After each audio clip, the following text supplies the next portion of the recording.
안녕하세요. 다산헤드 전병칠 원장입니다. 자, 이번 절은 3절 삼상 유도 전동기의 슬립 특성에 대해서 알아보도록 하겠습니다.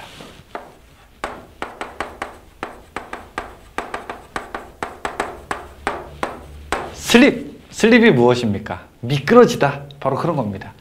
슬라이딩. 그 다음에 우리가 신는 신발 중에 미끄러지는 신발이 뭐죠? 슬립에다가 ER 붙인 거 슬리퍼잖아요. 슬리퍼. 그쵸? 슬립이라고 하는 건 미끄러지다라고 하는 건데 무슨 뜻이냐? 우리가 나침반 다시 한번 돌려보죠. 제가 여기 나침반이 하나 있고, 자, 거기다가 자석을 회전시킨다고 했어요. 그쵸? 회전시키게 되면은 제가 막 열심히 돌렸다고 한번 해보죠. 제가 그래서 이 자석을 한 100바퀴를 막 돌렸다고 한번 해보죠. 그러면은 이 나침반이 돌아가는 속도는 이 바깥에서 돌아가는 자석의 속도보다 빠르겠습니까? 늦겠습니까? 제가 1초에 1분에 만약에 1분에 이걸 1000바퀴 돌렸다고 하면은 이 안에 돌아가는 녀석은 따라 돌아가는 거잖아요. 따라고 돌아가니까 1000바퀴보다 더 빠르겠습니까? 늦겠습니까? 1000바퀴를 다 돌까요? 못 돌까요? 답은 늦다는 거죠. 느리다는 거죠. 느리다는 거. 무슨 얘기냐? 이 겉에서 돌아가는 거를 우리가 일종의 동기 속도라고 하면은 이론적인 회전 자기장의 속도를, 그러면 이 안에 들어가는 거는 실제 속도라고 하면은 누가 더 빠르다? 동기 속도가 더 빠르다라고 하는 겁니다. 유도전동기도 똑같죠. 겉에 있는 회전 자기장이 회전하게 되면은 그 안에 있는 회전자가 돌아가게 되는 거죠. 그러면 겉에 돌아가는 속도를 우리가 동기 속도, 싱크로너스 속도라고 해서 NS라고 하게 되고, 자, 이 안에 돌아가는 거 실제 속도를 N이라고 하게 되면은 실제로는 누가 더 크다? 당연히 실제 속도는 차이가 난다. 이 얘기보다는 같지가 보다 않다라고 하는 겁니다. 그러면은 이 둘의 차이가 많이 나야지 좋은 겁니까? 적게 나야지 좋은 겁니까? 당연히 그 차이가 적게 나야지 좋은 겁니다. 그럼 이 차이를 우리가 무엇이라고 하느냐? 이 속도 차이를 가지고 슬립이다라고 하는 겁니다. 자, 결론은요. 슬립이 클수록 좋다, 작을수록 좋다. 슬립이 작을수록 더 좋은 겁니다. 슬립이 작다는 얘기는요, 바깥에서 돌아가는 에너지가 이 안에 온전히 다 전달이 된다는 겁니다. 슬립은 0에 가까울수록 좋은 겁니다. 자, 그럼 여기서 이제 이야기 나옵니다. 첫 번째 식, 1번. 식 몇 개 나옵니다. 슬립이라고 하는 게 무엇이냐? 슬립은, 자, 동기속도분의 동기속도 마이너스 회전자 속도에다가 100%를 곱한 거다. 슬립이 만약에 1이다 라고 하는 거는 여기 곱하기 100% 하게 되면 100%다 라고 하는 거죠. 자, 그래서 이 식이 어디 있냐? 자, 거기 3-4부터 한번 보세요. 3-4에서 동기속도분의 동기속도 마이너스 회전자 속도가 그것을 우리가 슬립이라고 한다. 이렇게 딱 되어 있습니다. 그러면 이제 이 식을 보고, 자, 슬립이 만약에 슬립이 0이다. 이 뜻은 뭘까요? 어떻게 해야지 이 식이 0이 나올까요? 100% 빼고. 어떻게 해야지 0이 나올까요? NS와 N이 어떨 때? 같을 때가 0이 나오게 될 겁니다. NS와 뭐가 같을 때? N이 같을 때. 그러니까 겉에서 돌아가는 속도와 안에서 실제로 따라 돌아가는 속도가 완전히 같을 때 어떻게 되는 거야? 잘 따라가는 거잖아요. 그렇죠? 100% 따라가는 거잖아요. 그러면 이때는 무엇이냐? 이걸 우리가 겉에 돌아가는 속도와 실제로 안에 돌아가는 속도가 같다라고 해서, 자, 동기 속도로 어떻게 한다? 회전한다. 이렇게 이야기를 합니다. 동기 속도로 회전한다. 두 번째, 슬립이 1이다. 이거는 무슨 얘기일까요? 슬립이 1이다. 슬립이 1이라고 하는 거는요, 어떻게 해야지 이 식이 슬립이 1이 나옵니까? N이 어떻게 돼야 돼요? 없으면 되지 않겠습니까? 그럼 NS분의 NS가 뭐가 돼요? 1이 되잖아요. 그렇죠? 자, 이 얘기는 N이 얼마다? N이 0이다라는 얘기죠. 자, 이거는 무슨 뜻일까요? N이 0이다라고 하는 거는 정지에 있다는 얘기입니다. 정지. 이거는 기동시. 기동시라고 하는 거는요, 기동할 때의 시간을 이야기하기 때문에 이거는 정지에 있는 시간과 같게 되는 겁니다. 기동시, 정지에 있을 때는요, 슬립이 1, 100%가 되는 겁니다. 그러니까 바깥에서는 전기를 주고 있어요. 바깥에서는 돌으라고 하는데 얘는 돌지 않아요, 실제로. 그럼 뭐예요? 슬립이 1이 되는 거죠. 그럼 에너지가 어떻게 되는 겁니까? 손실이 100%인 거예요. 일을 하나도 안 하는 거예요. 겉에서는 돌으라고 하는데 안에서는 따라 돌지를 않으니까. 그 얘기를 하고 있는 겁니다. 그러니까 일반적인 전동기,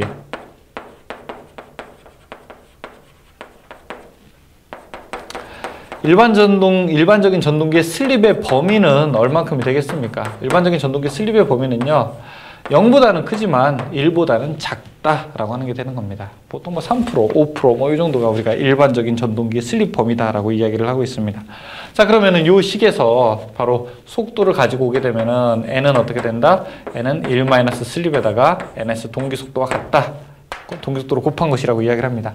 그러면 이 1-S가 뭘까요? 이게 바로 효율입니다. 그래서 동기속도에다가 효율을 곱하게 되면 그게 바로 실제 회전자 속도가 되는 거죠. 이때 슬립은 뭐예요? 만약에 슬립이 0이면 효율은 몇 프로입니까? 100%가 되는 거고요. 만약에 슬립이 1이면은요, 정지해 있는 거니까 효율이 얼마가 되는 겁니까? 빵이 되게 되는 거죠. 다시 한번. 예를 들어 이런 문제가 있다고 한번 해보죠. 여기 위로 가서. 예를 들어. 자, 동기속도가 1800이다. 그 다음에 슬립이 0.05다. 그럼 이때 실제 회전자 속도가 얼마입니까? 물어본다고 한번 해보죠. 그럼 어떻게 돼요, 이거? 1-슬립에다가 ns. 그러면 1-슬립은 얼마입니까? 슬립이 0.05면 효율은 몇 프로예요? 1 빼기 슬립이 효율이니까 0.95죠. 그럼 0.95 곱하기 얼마예요? 1800. 이렇게 되면 이거 1710 이렇게 나올 겁니다. 회전자 속도는 어떻게 됩니까? 1710이 되는 거죠. 그러니까 슬립이라고 하는 것은 유도전동기에서 계산하는 거는 모두 다 슬립과 관련이 있게 되는 겁니다. 슬립이 크다라고 하는 거는 뭐다? 효율이 낮다라고 하는 겁니다. 그렇죠? 네. 자, 그래서 거기 이제 3번에 회전 자기장과 회전자 사이에 상대 속도가 있고, 다음에 2차 저항선이라고 있죠. 동그라미 돼 있어서 2차 저항선. PC2라고 하는 거는 슬립에다가 P2를 곱하는 거다. 다 슬립 가지고만 이야기하는 겁니다. 2차 저항선이라고 하는 거는 뭐냐? 제가 이러한 그림을 한번 그려볼게요. 이 그림이 뭐냐? 여러분 보세요. 여러분이 월급을 받아요. 세금을 떼면 나머지가 실수령액이 되는 거죠. 그렇죠? 월급이 이만큼 들어와서 세금을 떼면 실수령액이 되죠. 그럼 월급에다가 세금은 어떻게 됩니까? 우리가 세율이라고 하는 게 있죠. 세율. 그렇죠? 그래서 뭐 얼마부터 얼마 구간까지는 몇 프로고 최대 35%인가요? 지금 우리나라가? 그래서 35%면은 100만 원 받았다는 거예요. 최대 35%라 하면은 35만 원 내고 나머지 65만 원 이제 받게 되는 거고. 그래서 입력에서 손실을 빼면 출력이 되는 거죠. 자, 2차 동선이라고 해서 이렇게도 나타냅니다. 이걸 우리가 2차 입력, 권선형 유도전동기일 때 이야기입니다. 2차 입력에다가 여기는 손실입니다. 이걸 뭐라고 하냐? 우리가 PC2라고 해서 2차 동에서 생기는 손실이라고 해서 2차 동선이라고 해요. 2차 동선은 어떻게 구하냐? 2차 입력을 P2라고 하는데 이 P2에다가 뭘 곱하는 거다? 슬립을 곱하게 되는 겁니다. 그러면 그것이 바로 이제 2차 동선이 되는 거고, 자, 이것은 나머지가 출력이 되게 되는 겁니다. 자, 이 얘기죠. 그럼 2차 동선이라고 하는 거는 P2에다가 슬립을 곱하는 거니까, 자, P2 2차 입력은 뭐가 됩니까? PC2 2차 동선을 뭘로 나눈 거예요? PC2를 슬립으로 나누게 되는 거죠. 또 슬립이라고 하는 거는 뭡니까? 이 식에서만 보게 되면요, 2차 동선을 뭘로 나눈 거야? 2차 입력으로 나누게 되는 것과 똑같은 거죠. 예를 들어 여기에 60kg가 들어왔다. 60kg, 60W가 들어왔다. 60만큼. 근데 슬립이 예를 들어 0.05다. 그러면 손실이 얼마입니까? 653. 그렇죠? 여기 나머지 57이 출력이 되게 되는 거죠. 그런 얘기가 되는 겁니다. 자, 그래서 그 얘기가 5번에 있게 되는 거고, 그 밑에는 회전자 주파수 F2는 슬립에다가 F1을 계산하는 것과 같다. 그래서 실제 회전자가 만들어내는 주파수는 어떻게 되느냐? 그거는 슬립에다가 1차 측에 공급되는, 그러니까 입력되는 주파수를 곱한 것과 같다. 이렇게 이야기를 합니다. 자, 지금 있는 얘기가 다 슬립이죠. 그렇죠? 한번 쭉 한번 정리해 보죠. 자, 첫 번째. 슬립이라고 하는 게 뭐죠? 슬립이라고 하는 거는 동기속도분의 동기속도 마이너스 회전자 속도고요. 그렇죠? 두 번째.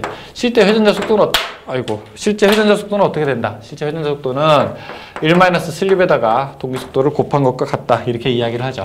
다음에 세 번째. 일반적인 슬립의 범위는 0보다는 크고 1보다는 어떻게 된다? 작게 된다. 이렇게 이야기를 하고요. 다음에 PC2, 2차 동선은 어떻게 된다? 슬립에다가 2차 입력을 곱한 것과 같고, 그 다음에 2차 주파수는 슬립에다가 1차 측 주파수를 곱한 것과 같다. 그런 얘기가 있게 됩니다. 자, 그게 이제 229페이지에 나와 있는 대표적인 식들에 대한 이야기입니다. 문제를 조금 풀어보면서 우리가 더 자세한 이야기를 한번 나눠보죠. 1번. 유도전동기의 동기속도 ns, 회전속도 n일 때 슬립은 무엇입니까? 동기속도분의 동기속도 마이너스 회전자 속도. 3번이죠. 2번. 삼상 유도전동기의 슬립의 범위는 얼마입니까? 0보다는 크지만 1보다는 작은 수. 1번이죠. 3번. 정지 상태에 있는 삼상 유도전동기의 슬립의 값은 얼마입니까? 자, 슬립이라고 하는 것은 동기속도분의 동기속도 마이너스 회전자 속도예요. 그렇죠? 그럼 정지 상태라고 하는 건 이게 n이 얼마예요? 빵이라는 얘기죠. 그렇죠? 그럼 ns분의 ns니까 얼마입니까? 1이 되겠죠. 1. 답은 얼마? 3번이죠. 4번. 유도전동기에서 슬립이 0이라는 거는 무슨 얘기입니까? 슬립이 1이 좋은 겁니까? 안 좋은 겁니까? 안 좋은 거예요. 슬립이 0이라고 하는 거 미끄러지는 게 없어요. 하나도 안 미끄러져요. 그 얘기는 뭐야? 효율이 가장 좋다는 거죠. 뭐다? 동기속도로 회전한다. 동기속도로 회전한다. 1번이죠. 5번. 유도전동기에서 슬립이 가장 큰 상태는 무엇입니까? 슬립이 가장 큰 상태 얼마야? 1인 상태죠. 이 얘기는 뭐예요? 정지하고 있다는 얘기죠. 정지하고 있다는 얘기는 뭐랑 똑같아요? 기동하려고 한다라고 하는 것과 똑같은 거죠. 이게 말이 좀 어렵죠. 그렇죠? 그럼 여러분들 생각해 보세요. 친구랑 여기 대전역에서 만나기로 했어요. 그래서 야, 너 어디야? 그러니까 지금 출발하려고 해. 이건 뭐예요? 기동하려고 해? 라고 하는 거는 정지해 있다는 얘기죠. 아직. 그럼 4번입니다. 6번. 단상 유도전동기의 정회전 슬립이 S이면 역회전 슬립은 뭐가 되느냐 물어보고 있습니다. 자, 6번에 자, 슬립이라고 하는 거는 NS분의 NS-N이에요. 그쵸? 근데 지금 역회전, 반대로 돌아가고 있다는 얘기는 그 N이 뭐가 됩니까? 이거 마이너스 N이 되는 거죠. 그래서 NS분의 NS-N이에요. 그럼 뭐가 됩니까? 플러스 N이 되는 거죠. 자, 이 얘기는 NS가 분모이기 때문에 NS분의 1, NS 플러스 NS분의 N 이렇게도 이제 놓을 수가 있죠. 그쵸? NS분의 N 그쵸? 여기서 그냥 한번 정리를 그냥 바로 들어가 보죠. 지금 N이라고 하는 건 어떻게 될 수 있습니까? NS분의 NS에다가 N이라고 하는 거는 효율에다가 NS를 곱하는 거니까 1 마이너스 슬립이 효율이죠. 거기다가 NS를 이제 곱하게 되는 거죠. 그래서 그러면은 이 식은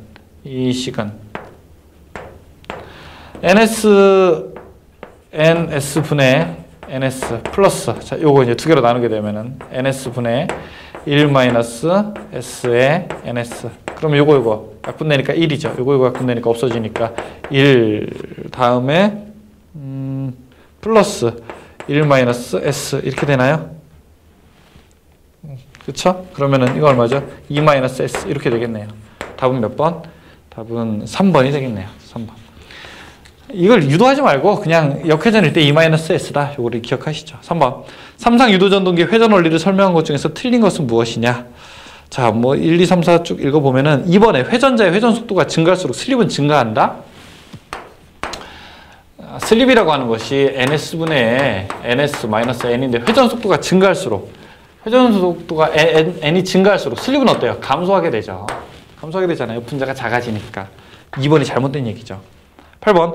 유도전동기의 슬립을 측정하는 방법으로 옳은 것은 무엇입니까? 스트로보법이라고 하는 게 있습니다. 스트로보법. 4번이 맞고요. 9번. 회전수가 1728rpm인 유도전동기의 슬립이 얼마입니까? 물어보고 있습니다. 단 동기속도가 1800입니다. 자, 요 식에서요. 슬립은 동기속도 1800이라고 하고 1800 마이너스 1728 계산하게 되면요. 이거 0.04 나오게 될 겁니다. 몇 프로? 4%가 되죠. 10번. 주파수 60Hz 회로에 접속되어 슬립 3% 회전수 1164로 회전하고 있는 유도전동기의 극수는 얼마입니까? 자, 근데 극수는 일단 무슨 수다? 홀수다, 짝수다? 일단 짝수가 됩니다. 그러니까 1번이랑 3번 5극이랑 7극은 절대 될 수가 없어요. 그렇죠? 자, 그러면은 동기속도는 얼마입니까? P분의 120F인데 지금 여기서 원래 회전자 속도 N이라고 하는 거는 1- 슬립에다가 동기속도 P분의 120F 이렇게 되는 거죠. 자, 지금 다 알려주고 있어요. 회전수가 얼마냐? 1164라고 하고요. 자, 슬립이 얼마냐? 3%. 1-0.03. 그 다음에 P분의, P를 모르는 거죠. 그쵸? P분의 얼마입니까? 120 곱하기 주파수가 60. 자, 그러면 요거만 그죠? P만 구하면 되겠죠. 그쵸? P만 구하면 되겠죠. 근데 제가 봤을 때 슬립이 0.03이라고 하는 것은 별로 크게 차이가 많이 안 나는 거예요. 그렇죠? 그러니까 1164에 위에 올라가면 1200이 되거든요. 그럼 이게 1200이 뭐가 되느냐라고 볼 수 있습니다. P가 6일 때 6 하게 되면은 120 곱하기 10 해서 1200이 되겠죠. P, 그건 6극입니다. 아니면은 2번 6극 한번 집어넣고 10극 한번 집어넣었을 때 1200이 나오는 숫자를 고르시면 되겠죠. 11번 4극 60Hz 슬립 5%인 유도전동기 회전수는 얼마가 되는가? 자, 11번 문제에서 4극 60Hz라고 하면 딱 1800이 일단 나옵니다. 동기속도 곱하기 효율이 회전자 속도라고 했어요. 그러면 지금 슬립이 5%라고 하니까 효율은 몇 프로? 95%. 그렇죠? 0.95. 그럼 얼마 이거? 1710 딱 나오죠. 재밌으시죠? 딱 슬립 가지고만 얘기하는 겁니다. 자, 12번. 회전자 입력을 P2, 슬립을 S라고 할 때 삼상 유도전동기의 기계적 출력의 식은 어떻게 됩니까? 물어보고 있어요. 자, 기계적 출력의 식은 지금 12번. 출력의 식은 이걸 출력이라고 하게 되면은 그건 2차 입력에다가 2차 동손실을 빼게 되는 거죠. PC2를 빼게 되는 거죠. 자, 이 얘기는 P2에다가 PC2는 어떻게 됩니까? 1 이거는 PC2는 슬립에다가 뭐예요? P2를 곱하게 되는 게 되는 거죠. 그렇죠? 자, 이 얘기는요. 계산하게 되면은 P2에다가 곱하기 뭐예요? 1 슬립이 되는 거죠. 그러니까 답은 뭡니까? 2번이 되겠네요. 2번. 이게 이제 출력식이죠. 출력식이죠. 이거는 뭐예요? 입력 곱하기 1 슬립 뭐예요? 효율. 입력 곱하기 효율이 뭐가 되는 겁니까? 출력이 되는 거 아니겠습니까? 13번. 회전자 입력이 10kW, 슬립이 4%인 삼성 유도전동기의 2차 동선은 얼만큼이 되는가 물어보겠습니다. 자, 그림 한번 그려보게 되면은 회전자 입력이 여기가 10이래요. 그쵸? 슬립이 4%면 2차 동선. PC2는 얼마냐 물어보는 거죠. PC2는 슬립에다가 P2 2차 입력을 곱하게 되죠. 슬립이 얼마? 4% 0.04. 그럼 저기 입력이 얼마? 10. 그러면 얼마입니까? 이거 0.4 되겠네요. 답은 3번 0.4. 14번. 전부와 슬립이 5%, 2차 저항선이 5.26kW인 삼성 유도전동기 2차 입력은 얼마입니까? 물어보겠습니다. 14번에. 슬립이 5%, 0.05. 다음에 2차 저항선 PC2가 얼마예요? 5.26. 자, 이때 2차 입력이 얼마냐 물어보고 있죠. PC2라는 거 2차 동선이 슬립에다가 2차 입력을 곱하는 거니까 2차 입력은 뭡니까? PC2를 뭘로 나눠야 돼요? 슬립으로 나눠야 되겠죠. 그럼 2차 입력이 지금 얼마입니까? 5.2, 2차 동선 5.26을 0.05로 나누게 되면 되겠네요. 그러면은 105.2 한번 이렇게 나올 겁니다. 답은 3번이죠. 15번. 유도전동기에 대한 설명 중에서 옳은 것은 무엇입니까? 자, 1번, 2번, 3번에 전동기 슬립은 2차 동선을 2차 입력으로 나눈 것과 같다? 한번 볼까요? 2차 동선에다가 슬립은 2차 동선을 2차 입력으로 나눈 것과 같다. 답은 3번이죠. 16번. 삼성 유도전동기의 1차 입력이 60, 1차 손실이 1, 슬립이 3일 때 기계적 출력은 얼마가 되는 겁니까? 근데 이 문제는 계산하지도 않고도 풀 수 있어요. 자, 1차 입력이 얼마라고 합니까? 1차 입력이 60이라고 해요. 그쵸? 그럼 이 출력이 얼마냐 이거 물어보는 거예요. 60보다 커야 돼요? 작아야 돼요? 당연히 작아야 되는 게 말이 되는 거죠. 여러분 월급이 60인데 실수령액이 60보다 클 수 있습니까? 말도 안 되는 거죠. 세금 띵 금액이 말도 안 되는 거예요. 57, 답 하나밖에 없습니다. 계산하지도 않고 푸는 문제, 보답 문제라고 그래요. 보답. 하늘이 보답한다고 해서 여러분 공부 열심히 한 것에 대해서 보자마자 답이라고 해서 보답 문제라고 합니다. 그런 문제예요. 16번은. 17번. 슬립이 0.05이고 전원 주파수가 60Hz인 유도전동기 회전자의 회로의 주파수는 얼마큼이냐 물어보고 있습니다. 회전자 회로의 주파수 F2는 슬립 곱하기 F1 1차 주파수 슬립이 0.05 주파수가 60이면 얼마예요 이거? 3Hz 나오게 되죠. 기사에서 나오는 원래 2차 주파수는 기사 문제인데 최근에 기능사에서도 빈도수가 조금 있기 때문에 집어넣어 봤습니다. 자, 이렇게 해서 17번의 문제까지 우리가 풀어봤습니다. 자, 슬립 문제는 여러분들 그 전기 기기에서 사실 계산식을 가장 많이 사용하는 부분입니다. 유도전동기가 그냥 우리가 돌리면 끝이냐 이게 아니라 사실 유도전동기는 슬립으로 시작해서 슬립으로 끝나게 됩니다. 그래서 꼭 여기는 꼭 문제가 당연히 출제가 되니까 여러분들이 조금 복잡해 보이더라도 한 번은 꼭 풀어보시기 바라겠습니다. 설명 여기서 마치겠습니다. 수고하셨습니다.